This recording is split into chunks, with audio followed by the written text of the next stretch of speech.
Como é que você consegue afirmar que o Chris Bumby, não sei nem falar o nome dele, Seban, ele é feliz?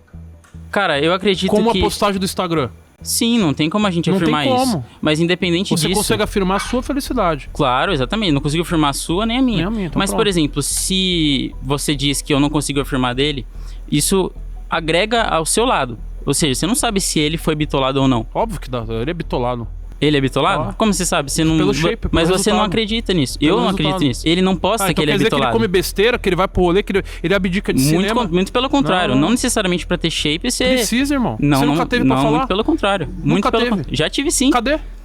Deixa eu te mostrar uma coisa, Mostra cara. agora. Hoje, shape também não significa estar em shape 100% do tempo.